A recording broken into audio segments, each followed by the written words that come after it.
just because I identify as an introvert. Like, I don't know, in my 40s or 50s, I may be like life of the party because I'm exploring my extroverted side. It's just a tool to help you understand sort of your true nature and your preferences and how you can use those to your advantage, really.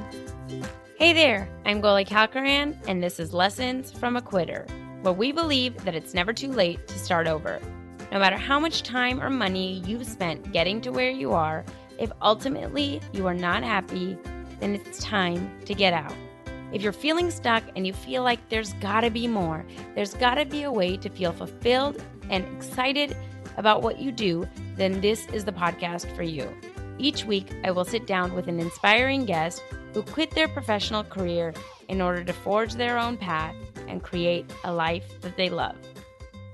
Hi, friends. Welcome back to another episode. I'm so excited to have you here. And today is going to be a fun one. It's a little bit different. It's an interview with my good friend, Christine McAlister, who was one of actually my first guests on the show. She was back on episode 17, where we talked all about her quitting journey. She used to be a professor at a university, and she jumped into entrepreneurship doing a marketing agency, and then she's gone on to create 4 or 5 successful businesses. She now has a company called Life with Passion, where she coaches high-achieving people on how to leave their 9-to-5 and figure out what their passions are and replace their incomes with work that they truly love, which I know is right up all of our alleys. So you should definitely check out her episode. It's a great one because she's not here to talk about her own story. So it is an interview, but we're going to do something fun.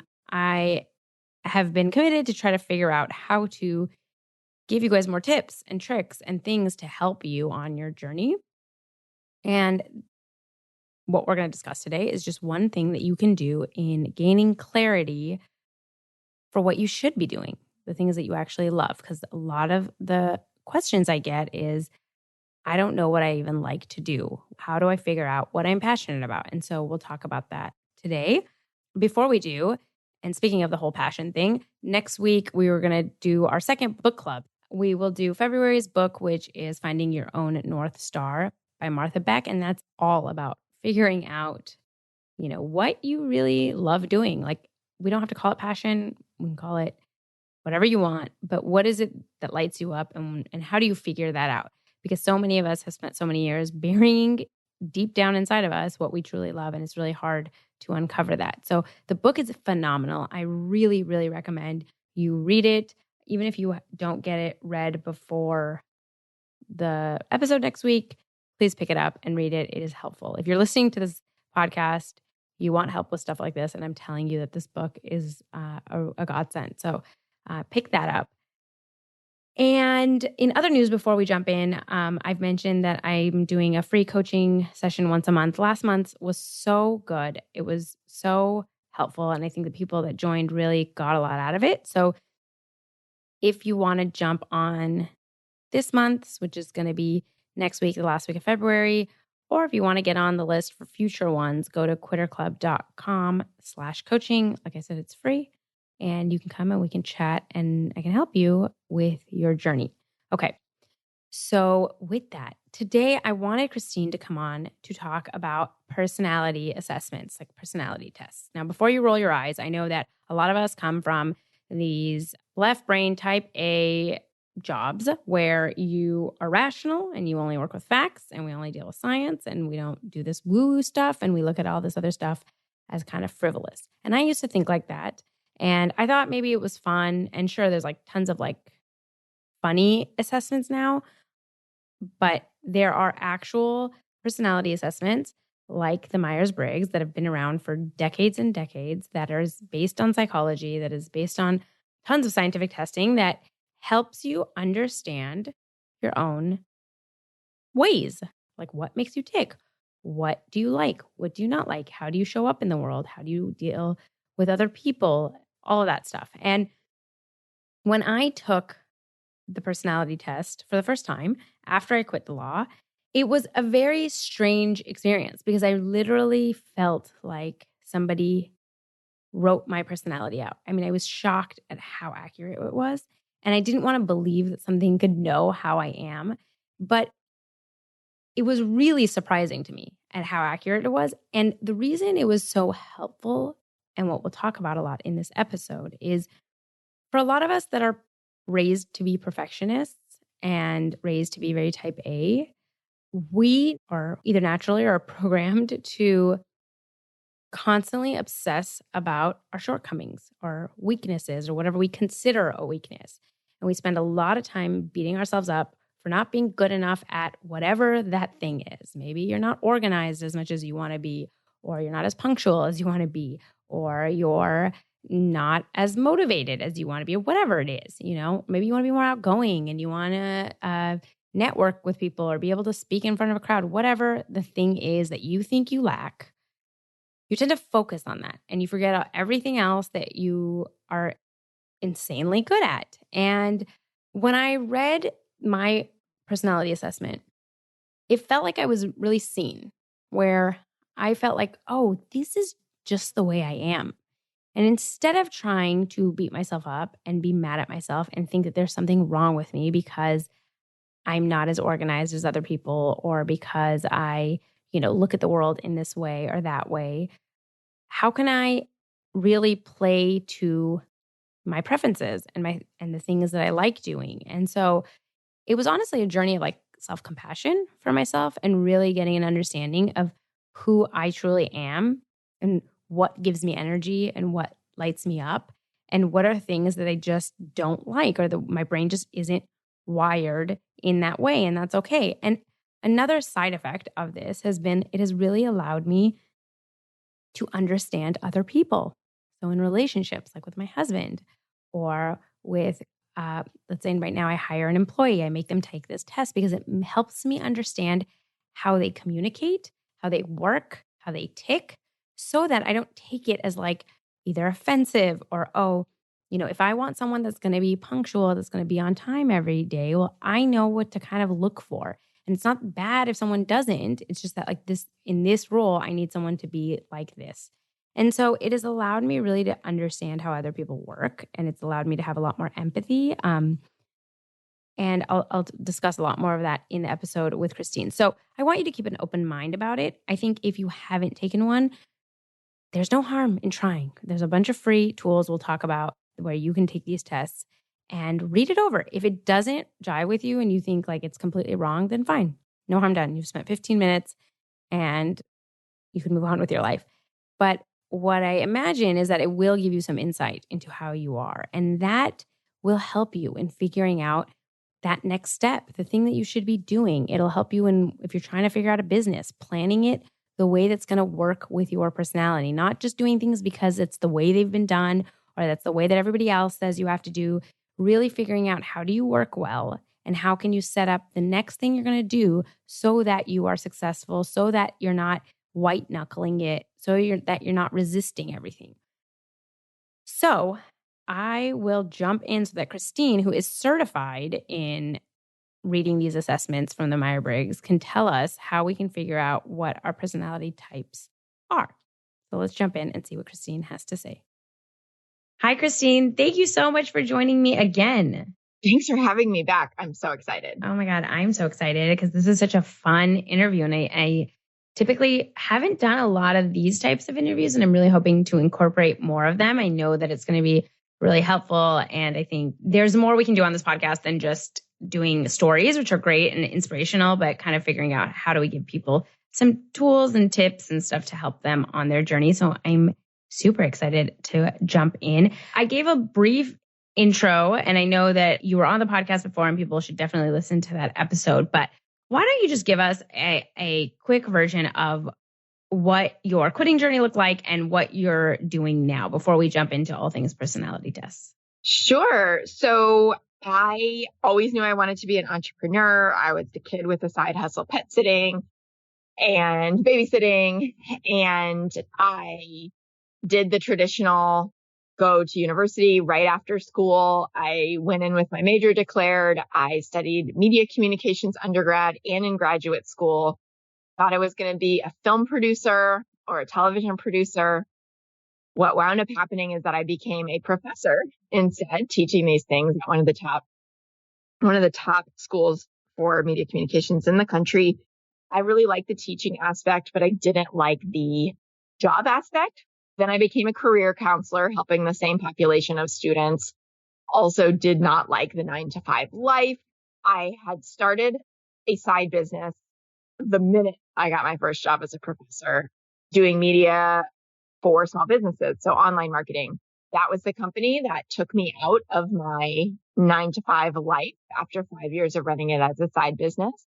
I ran it for 5 years full time. And then in 2015, I took everything that I had learned about running an online business, online marketing, teaching, counseling, a lot of the things we're going to talk about today, helping people understand themselves so that they could design work they love.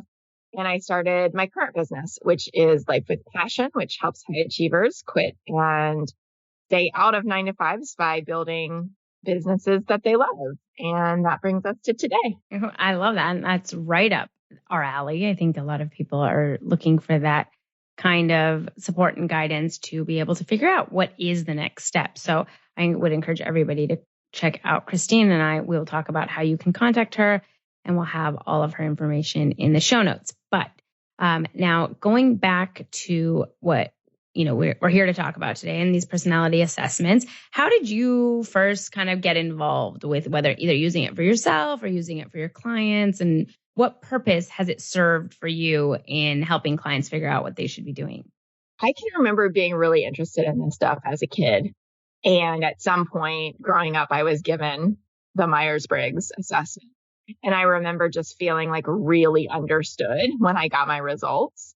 For somebody who's spent a lot of her life feeling different than most of the people around me, like I think I'm an old soul. And so I was always acting older than my friends, right? Like I was a really good kid. I never really went through a rebellious stage. I was just kind of like playing in the box while I had these big, big dreams. And I couldn't really figure out what was wrong with me, that like I wasn't making these big dreams come true. And that for me, it was fear. But the Myers-Briggs assessment really helped me understand like so much about myself and see myself as like not just this weirdo who wasn't like anyone else.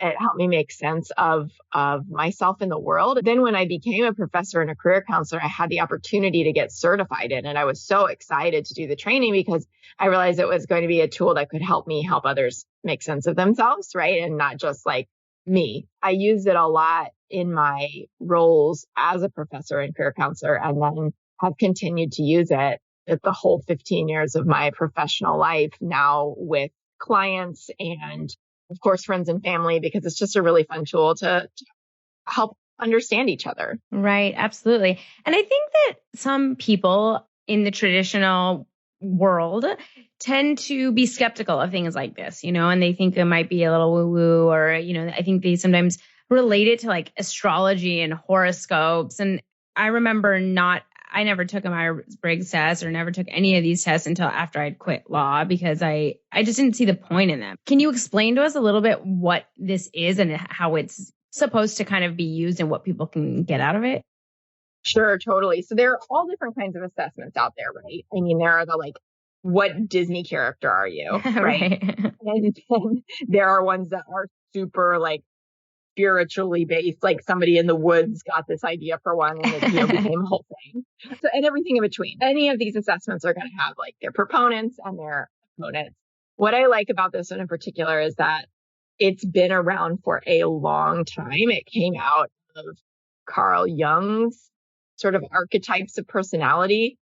And then this mother-daughter team put together this framework of looking at the world based on Jungian psychology that has been studied and given, so I don't know the numbers, but certainly millions of times, right? And has been found helpful, not like as a prescriptive, okay, here's the box you have to fit in, but type theory says like, okay, there are these sort of 4 different spectrums, and the way that you identify your preference on each of those spectrums, like combines into this unique 4-letter type for you.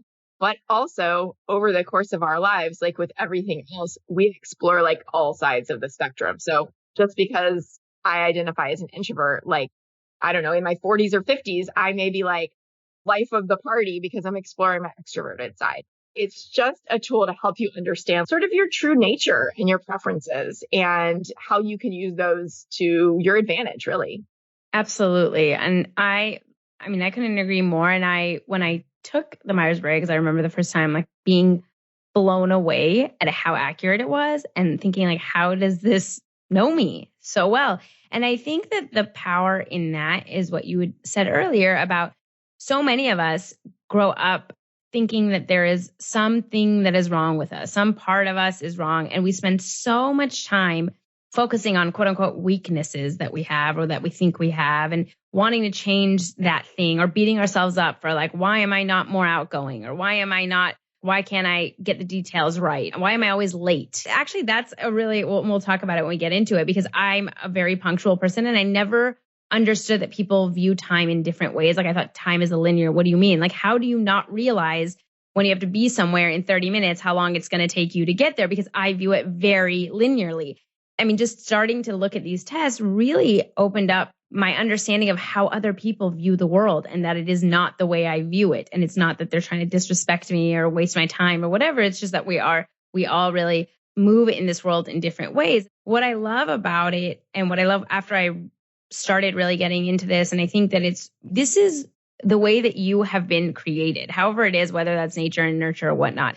For me, it was a big tool of like self-compassion to be like, okay, these are not strengths or weaknesses. Like this is who I am. And I can spend the rest of my life trying to fight that, or I can accept it and say like, okay, how do I build a business or my life or whatever to accentuate the things that I love doing and that I'm good at and that I find joy in and not worry so much about the stuff that I think I should be doing. Because of that, that's why I really will encourage all of you to take some time to take these tests. And like Christine said, there's a million of them. I think Myers-Briggs is the oldest and most popular. And we'll talk about what the categories are. And you can even look up what yours mean. You don't have to take the test necessarily. There are tons of other ones. Like I know a lot of people love the Spark type. A lot of people love like Enneagrams, and that's a little bit different. But I do think you can start kind of going down this rabbit hole, and it's great in the beginning for exploration and stuff. I don't think that you necessarily need to go take every personality test. I think what you said earlier too is something to keep in mind is that all of this stuff, like even when you're going through these 4 categories, it's not one or the other. You're 100% like extroverted or introverted. It's all kind of on a spectrum. And so you may actually find that you're between 2 different personalities out of the 16 personalities, because for me, and we'll talk about it, I can kind of go between in one category. I'm sort of not in the middle, but I can see myself fluctuating a little bit. And so that kind of changes it. And so it's not to paint you in a box, like you were saying, where it's like, this is who you are. But I think it's just more really getting an understanding of who you are and giving yourself more compassion for that. Yeah, for sure. And I think like different people are going to resonate or be drawn to different assessments, right? This is just the one that I've used for 15 years, the one I can speak most intelligently about. But, they're all just information and tools that can help you navigate the world better. Absolutely. And I think bringing it back to what this podcast is about, I think most people that are listening are sort of trying to figure out what is the thing I should be doing next? If I want to quit this job, what should I be doing? And I do think that it's not going to give you like a full on answer right in the beginning when it's like, oh, this is the job you should do. But once you can get a better understanding of what makes you tick and what you enjoy and what kind of just generally how your personality reacts in the world, it starts helping you figure out because sometimes we get drawn by like shiny objects and it's like, oh, maybe I should try this business or maybe I should. And it's an easier way to say like, am I actually going to end up being happy in that type of a role because it requires me to be speaking in front of tons of people and I don't like that or whatever, the case may be. And so I think it really does help in even figuring out like what your next step should be. Let's jump in and focusing on the Myers-Briggs. Why don't we start going through what the 4 categories are and how people can figure out like what their letters are going to be. The first of the 4 categories is whether you identify as an introvert or an extrovert. Now, this is not about how much you like people. This is not whether you are shy. We live in a very extroverted culture, so introversion is very much misunderstood. And I think for a lot of us, if we tend to act introverted while we were growing up, like that was seen as a negative trait. and we're encouraged to be more outgoing and, speak to strangers and whatever. I think sometimes there can be a lot of shame around potentially getting labeled as an introvert or like for that to be seen as a negative thing. But all it has to do with is where you get your energy. Is it from being alone or is it from being around other people? Another way of saying that is, do you prefer to focus on the outer world or do you prefer to be in your own inner world? Which one gives you energy? I'm an introvert, for example, but you would never guess it because typically the interviews and things that I do and the stages that I'm on and whatever, I'm so excited about what I'm talking about that I'm very energetic and I'm running around with my hands up. And at the end of the day, I'm done and I'm ready to go either stare at a wall if I've been putting out a lot of energy like that, or just like have quiet. And that's how I recharge. So I love people and I love my alone time, right? And that is one type of introvert. Absolutely. And I love you're saying this because, again, going back to, I think sometimes what we view as like a strength or a weakness, and we like to put ourselves in a box. And so I hear a lot of people would likely identify as introverts, and they get a lot of their energy from being alone and from being more in their own world.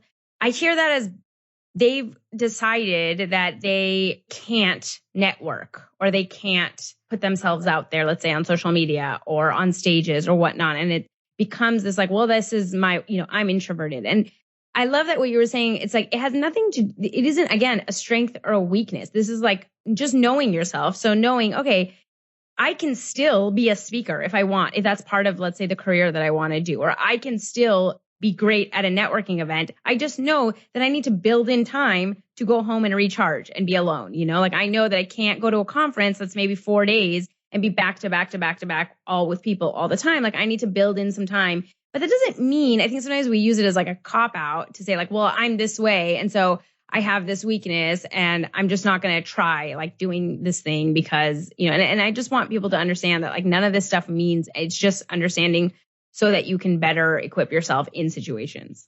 Right. And maybe you don't want to do in-person networking. Great.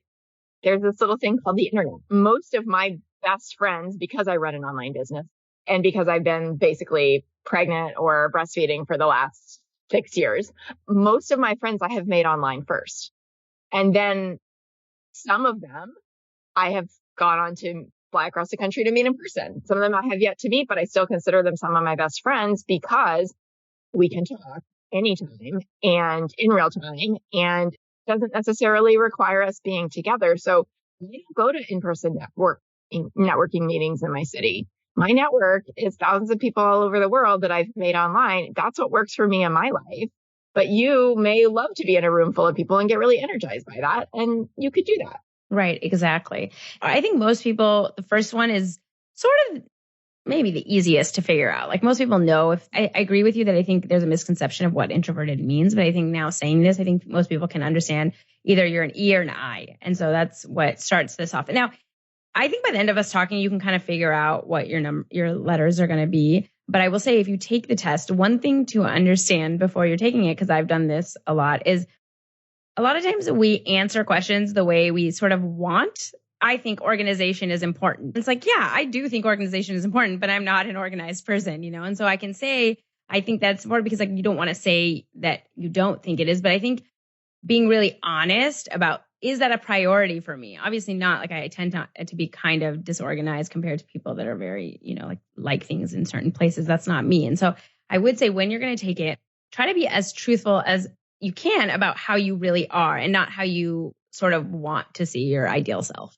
Yep, that's where a lot of the conditioning can come in, right? So if you're an extrovert, but you grew up in a family of introverts, or if you are in a job where you're expected to be super structured, so that's where you're spending most of your waking hours, but you would really prefer to be super spontaneous, right? So it's asking yourself, like, in an ideal world, how would I prefer to move? Not like, what have I been trained to be? Because that's what makes me good at my job. Right. Oh yeah, that's a great distinction. Okay, so we have E or an I. So you're an I, Christine. I'm an E. I don't think that's a shocker for anybody. But what's funny is I hear people talk about like extroverted introverts, and I do feel like that, and that's why I think it's such a fluid thing, because I love being around people. I really do, but I definitely have a ceiling, and like I hit it very quickly, and then I need a lot of time alone. But then I find myself like, it's very intriguing for me to now kind of watch myself with compassion and realize that it's not that I want to always be with people. I really don't. It's like I like it in small bursts, and I like being around a lot of people, and I move well in those situations. I don't really get overwhelmed, or like I think a lot of times introverts might be affected more by external stimuli and like noise and stuff. I'm not like that, but I do find myself after one networking event, like I have to come, and I mean, just like you, I feel like I have to just stare at a wall. I have to not be around people. So I don't know what that means, but I identify as an extrovert. Okay. So we have our E and our I. Okay. So what's the next one? The next one has to do with how you process information. There is the S and the N. Those are the two letters on this spectrum. S stands for sensing. So if you are an S, then you take in information with your five senses and you make decisions from that place. Okay. If you are an N, you take in information, you add your intuition to that, you add your own internal meaning to it, and you make decisions from that place.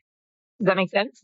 Yeah. So like sensors, from the way I understand it, is that it's much more kind of specific answers, detail oriented, it's like facts and figures. Whereas I think intuitives, which is an N, is more big picture. You get frustrated with details a little more. It's more of like bringing in your own, like you said, intuition to it. So I don't know, is that how you typically see the breakdown? It depends on how this letter interacts with the third letter and whether it sort of aligns with what's happening in the third letter or whether it is fighting with it a little bit. So each of those have their own distinctions, but I think typically it again kind of goes to inner world, outer world, but it has more to do with taking in information than it does interacting with people. Yeah, this is the one where I can kind of go between the two. I don't know if I'm more, I would say not strongly in one or the other. So I think my letters could be either ENFJ or SFJ. So and when I read the descriptions for both, really resonate with both. So I feel like it's kind of a real mix of the two. So that's why I wanted to like let people know too. It doesn't necessarily always have to be like a strong, there's certain letters where you're going to feel very strong in one category. It's like, no, I definitely fall in this. And then there's others where you're like, well, maybe I'm at a 4 out of 10 or a 6 out of 10, but I'm not, I'm sort of somewhere more in the middle. Yes. And I think what that tip you just mentioned is really helpful. Anytime somebody comes to me and says, I feel like I could be this, or their letters are very close. The pure type theory says that we do have a clear preference, but it can be so helpful to read both descriptions, see if one resonates. If both resonate, cool. Which parts resonate the strongest? Like, make your own thing. This is only meant to be helpful. Yeah, absolutely. What I've heard from other people that you really use these in careers and in guiding people, and even with like the Enneagrams, is, a lot of people, they do the assessments, but a lot of times, like I said, that can sort of be skewed based on how you answer the questions. They really make more of a decision by reading the descriptions and saying like, oh no, this seems like it is describing me to a T. And it may not actually be what you ended up with in the letters in the test, because maybe you didn't answer it properly in certain ways or whatever. I do think it is helpful to read a couple of the descriptions that are like close to your letters, if like, let's say with the extrovert and stuff, to see if like, well, this does sound a lot more like me. Yeah, that's the deal with self-reported assessments, right? The data isn't just, this is your heartbeat, right? It's like all your stories that we're filtering through to get this answer. So which one are you? Are you an S or an N? I'm an N. Okay. Yep. So definitely it's that, oh, I got to go with my gut. I have strong feelings about this stuff. Yeah, I would say I lean a little more S, but I can definitely be some N. I think the more I trust my intuition and let it actually like guide me, I think I become more N. But I think a lot of times we've been socialized to be more S, where it's like just go with what you see and what are facts. And I think because of that, I tend to often be more like analytical and rational, and that gets in the way. Yeah, I mean, certainly that's your formal training, right? As a lawyer. Also, it can be very cultural too. Like, what family did you grow up in? My dad, who I'm a lot more like, is an N. And my mom, who I am not as much like, but was my model for being a woman, is not an int, right? I've had to really like, okay, who am I actually versus who do I think I should be in this role as a female, as a mother, as a wife, like all of those things, right? It's fascinating. Yeah, I love that you mentioned that. And I think that's just raises a good point. I know we've talked about it before, like about how you're socialized, but again, going back to like what we have been conditioned to believe is good versus bad and like how you should show up in the world. I think often we contort ourselves to be something else. And then it's part of this whole process of figuring out what you should do. And I think part of like where this audience is you have tried to conform so much of your life to what you should do, what is the right thing to do, what society wants you to do. And then you wake up and you find yourself like, how did I get here? I'm extremely unhappy. And I think a lot of that is because you've buried the true you for so long, because like that is not what has been acceptable. And actually, that's what we're going to talk a lot about in the next week's episode, because I'm reviewing Martha Beck's Finding Your Own North Star. And I think the entire point of that book is like, how do you figure out what is your true North Star? And what I think is great to what you said is like a lot of times, again, we beat up, let's say, like going back to the example of time. I think obviously in our society, we value like being punctual and being on time and not being absent-minded and forgetting or being late and whatnot. And so I think often we really try all the tips and tricks and productivity hacks and all this stuff to get ourselves to look at time linearly and conform so that we're not late for our job and whatnot. But a lot of us like feel very constrained by that. And I think that oftentimes when you start reading this and you can see like, oh, this is the way my personality actually is. Like, this is why I have such a hard time dealing with, like appointments and things like that. And again, being more compassionate with yourself and seeing like, that's okay, and it's okay to figure out how do I start being able to move in the world in a way that I can function obviously in society, but that allows me to be more of who I truly am. Yes, right. And when you're sitting in a job where you're miserable, but you have the good job and everyone around you is telling you, well, what are you thinking? Like, why are you unhappy? You should be really happy, right? Like, so I have a friend, for example, who is South Asian and she is first generation American. Her parents are immigrants, and to watch her like struggle with the values she was brought up with in terms of respect for her elders, right? That's very much ingrained. And for her to struggle to pursue something that makes her really happy when her parents have a story of like, I came here with nothing to give you a better life. Do not risk a good career to go pursue self-actualization. What's wrong with you? What did I do this for? I think we really have to be aware of those stories and the way that they can play in as well, especially like if we're in a great job and we're unhappy, but we're telling ourselves we should be happy, and like working to give ourselves permission to design work that we love, whatever that looks like. Again, this comes back to, like you said, who am I really versus what are the stories of who I think I should be put on me by other people. Absolutely. Okay. So now moving on to the third letter. What is that? This one has to do with how you make decisions. So this is a really fascinating one. The two letters are T. T stands for thinking. Do you tend to make decisions from a place of logic? Show me the facts, show me the figures, show me the results, show me the statistics. Or do you tend to make decisions from how you feel, the way that you feel about it? If you start to look at the people in your life and maybe some of the ones that you've had conflict with, a lot of times this is the reason. Because my husband is in IT, okay? And he's a project manager for a Fortune 50 company. So we could not be more opposite. He's had one job his entire career. I've started 4 companies, I had a bunch of different jobs, blah, blah, blah, right? When I go to him and say, hey, my intuition, right? My in is like telling me this is the thing for me. And I have a really good feeling about this and I want to do it. And he's like, well, where are the statistics? Show me like the evidence-based out. And I'm like, no, that's not how I make decisions. I'm going to be so frustrated by this conversation because I've already made a decision based on how I feel. And probably some of you are like, yes, I had this exact same conversation with XYZ person in my life. Knowing how you prefer to make decisions is so key.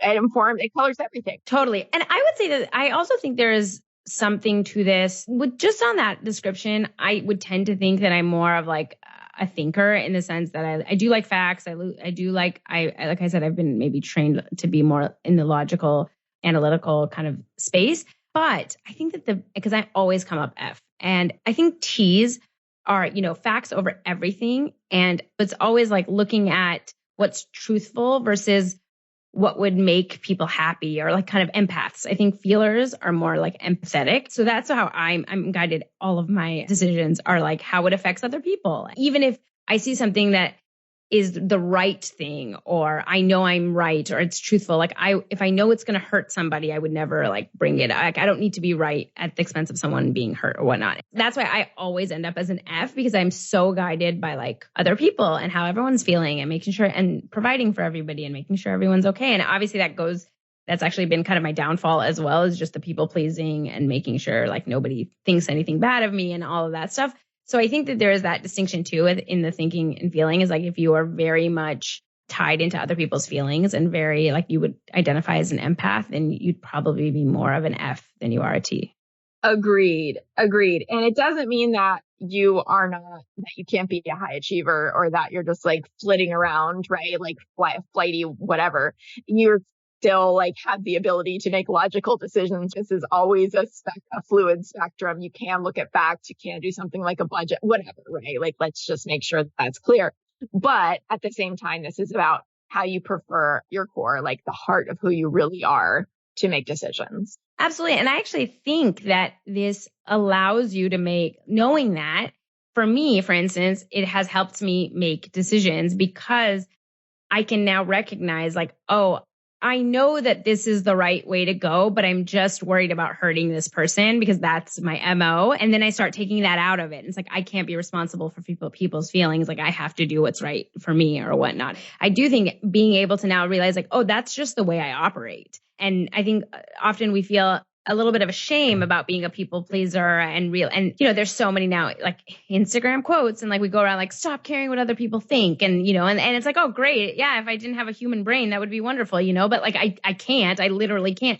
And so for me, it's actually been really helpful to be conscious of it and be like, oh yeah, I'm only not taking this step because I don't want this person to feel bad or whatnot. And so then I can kind of force myself into that uncomfortable situation. Right. Oh my gosh, that's so good. Yeah. I mean, we are literally as humans wired for connection, which means we are wired to care about what people think, which is why the human race has survived. Right. So like, let's not beat ourselves up for that. Yeah. And I just think it's a way, again, I think if you take this stuff as not like an end all be all, and this is the way that I am, or there's like a problem, but look at, oh, this is what usually trips me up because I tend to come from this perspective. And I think the opposite, another person could be like, oh, I tend to always want to do what's right. And sometimes that's not the best way to go about things. Like that's why I alienate people maybe, or maybe, that's why I've had situations where my wife or my spouse or my employees are upset because I'm not really taking into consideration people's feelings. I'm only taking like, this was what makes mathematical sense. And that's not always the calculus, like you have to figure out a lot of other things. And it's just good to be aware of how you operate. Yes. And so these two letters together make up what they call the heart of type, right? Like the core of who you really are. I have a friend, I'm an F feeler. I have a friend who is an ST.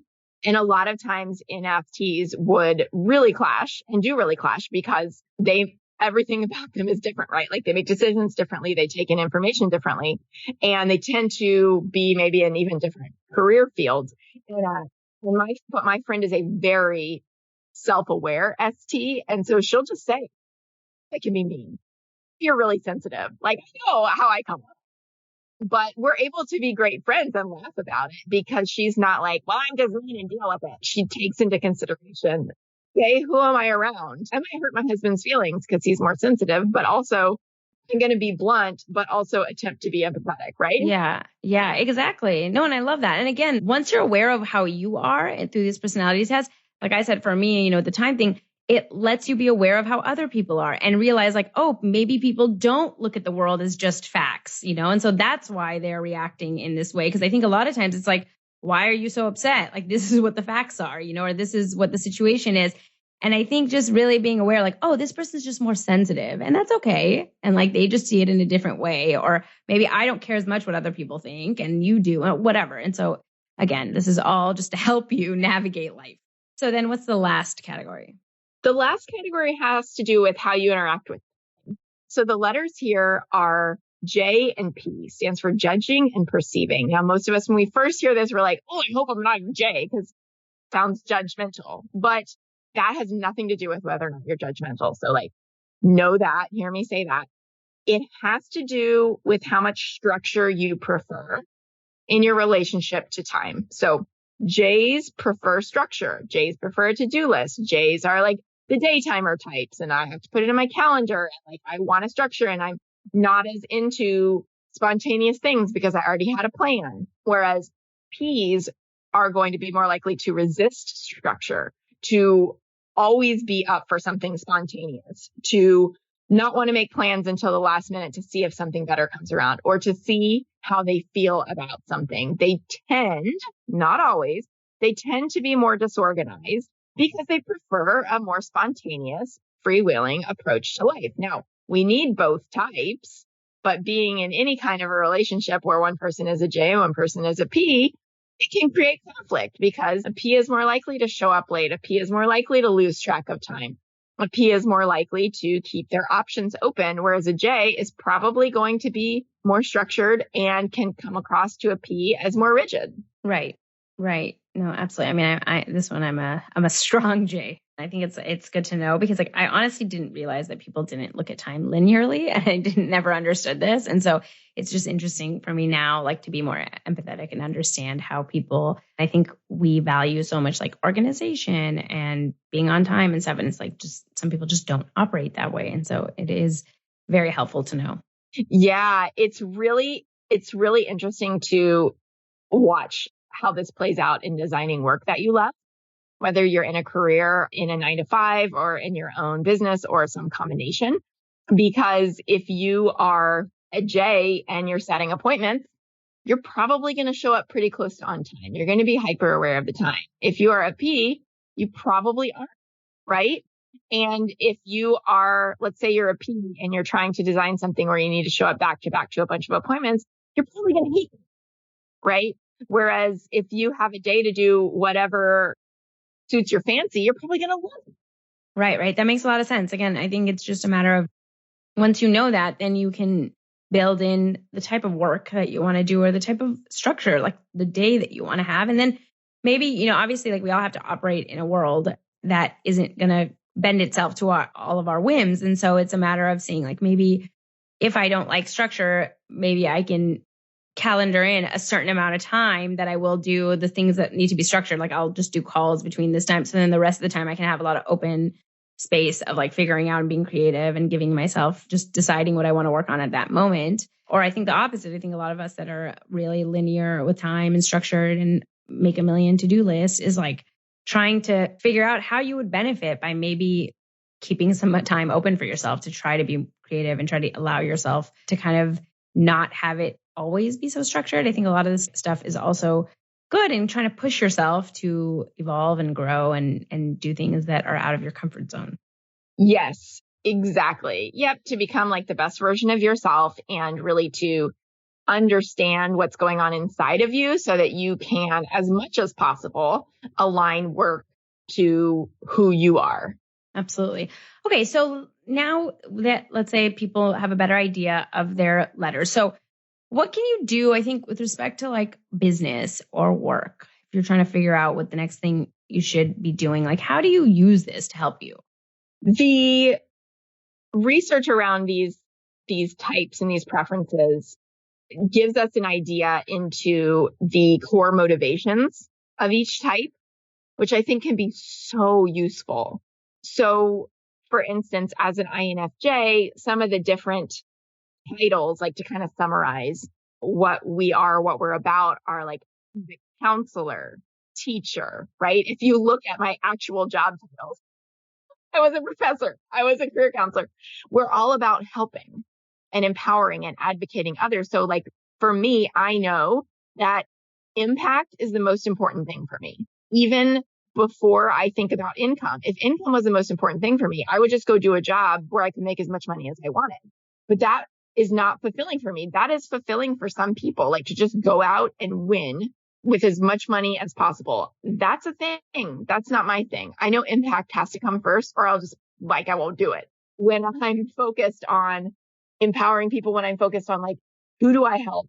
How do I help them? How do I make the biggest impact? That's where I get my energy.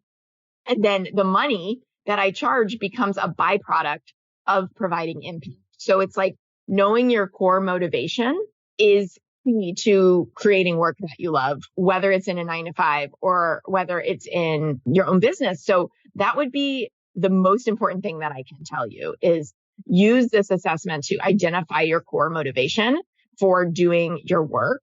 And then ask yourself, like, is the work I'm doing or the work I'm thinking about doing, am I being drawn to that because it's going to feed that motivation? I love that. And where can people take this test to start assessments at the end and figuring out what their core motivations and things like that are? There's a free version at 16personalities.com, 16personalities.com. That's not the official, like, Myers-Briggs interpreted by a certified person that you have to pay for and all the things. That's the one I recommend, the 16personalities.com. I find it to be very accurate. And then there's also a book called Please Understand Me Too, which is an older book, but it goes through, you can grab a used copy of it on Amazon for a couple bucks. It goes through all of the different types and it talks about them like in work, in relationships, as parents, like some of the more in-depth information than you even get in the free version of 16 personalities. So that can be useful just kind of for additional insights into your type or maybe like the type of other people in your life that you're trying to understand.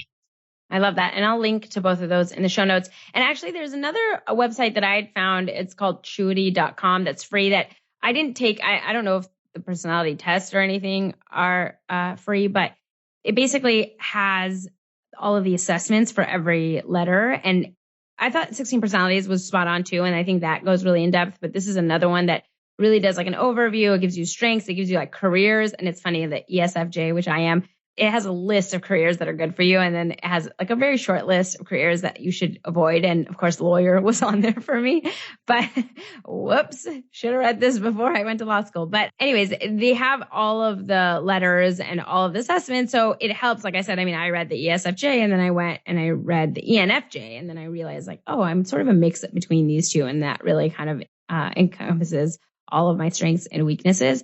That is another place that you can go and maybe just read about the assessment part once you have your letters. And I will link that in the show notes as well. Anything else that we should know about, how to use these or what kind of tests we should be taking? Any final thoughts, Christine? I think the biggest thing is just like the theme that we've been saying over and over, like this is simply a tool. It's not a prescription. And it's another tool in your toolbox to play with, right? I think most of us aren't used to approaching designing work that we love from a sense of play. It's like, what should I do? What will make me the most money? What will make me happy? Right. And there's a lot of pressure associated with it.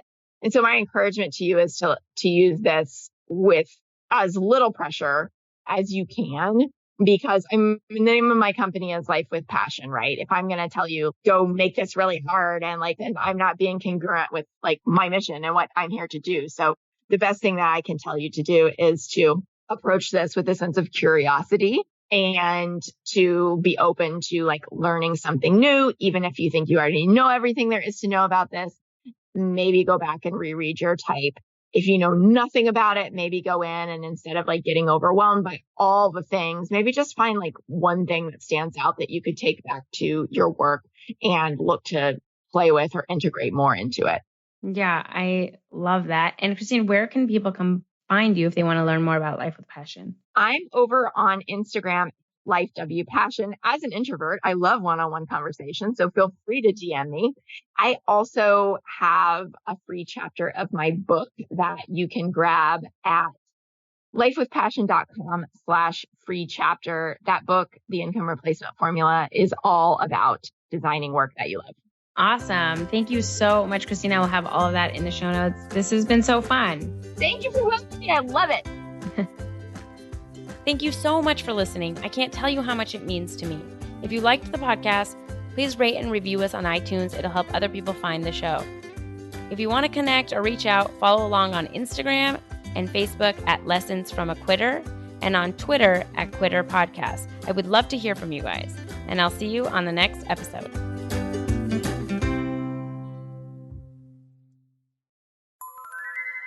Next week, we were going to do our second book month review thingamabobber book club. That's what it's called.